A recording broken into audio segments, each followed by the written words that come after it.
Hi and welcome back to Rolling the Robsons. In this short video we're going to go through the approach that we think is the best way to take when going north through the tunnel to the north side of the Tyne. The tunnel itself I think is a really good way of cutting off that big corner on the A1 that goes past the Metro Centre, which can be a bit of a nightmare, especially if you live around the northeast. You'll know that area gets very busy.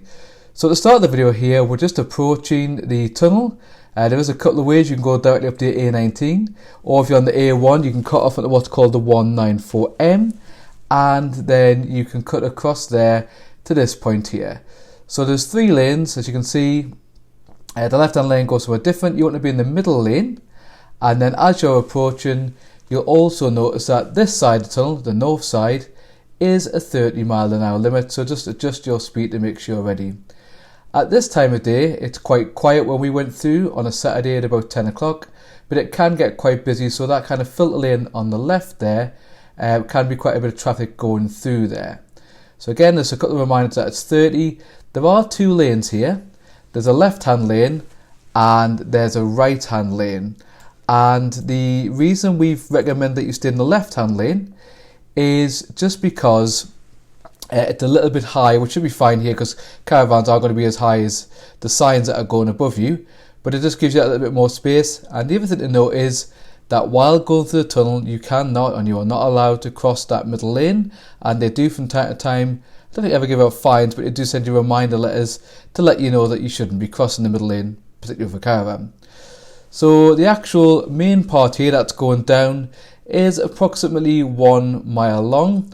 So it goes down for a while and then it comes back the other side. Another thing to notice that there is a toll on the tunnel. I think the toll currently is £1.70 if you pay cash when you get to the other end, that we'll see. So we're just reaching the bottom of the tunnel here and we're about to climb back up to the other side. And there is somebody who shouldn't be cutting cross lanes and may get one of them kind of letters that I've heard about recently. So starting to climb back up here, so just over halfway through the tunnel. So as I was saying, it is £1.70 if you pay cash. If you don't need a toll badge, you can now log into the online website and you can put in your registration number and then you can pay in advance, and it's a little bit cheaper, I believe, at approximately £1.56 currently, although that is obviously subject to change from time to time.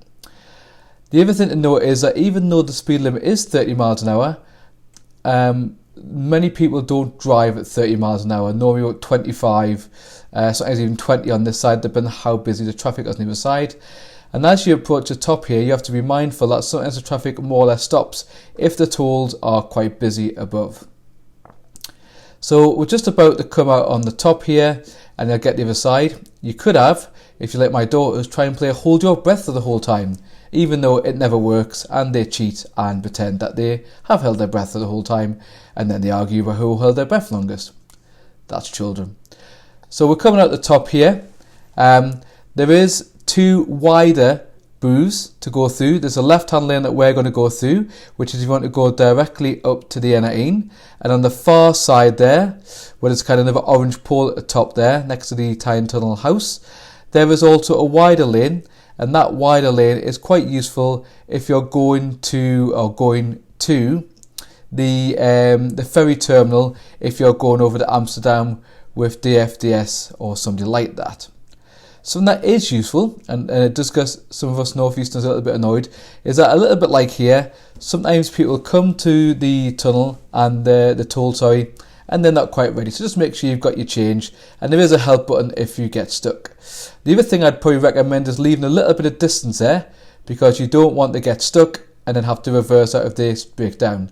So as you can see, this lane is a little bit wider than the other lanes, particularly useful if you've got a wider caravan, particularly one of the 8-footers. And there on the side there is where you can pay your 170, or because I've got a pass, actually I think it said there £1.53, and you can do that all online as long as you pay in advance. It's not like the Dartford Tunnel where you can pay after. You'll then kind of come out and it merges into some different lanes, eventually getting down to 2 lanes. On the video here you can see there are some roadworks which are due to be finished in March, which will make this even faster, because then when you get outside the tunnel there's going to be an underpass under one of the big Silverlink roundabouts. So as you're here, I would probably recommend generally stay in the left hand lane as the traffic merges in, and a couple of people often go a little bit faster than they should do. Please click like and subscribe to our channel. Thanks for watching.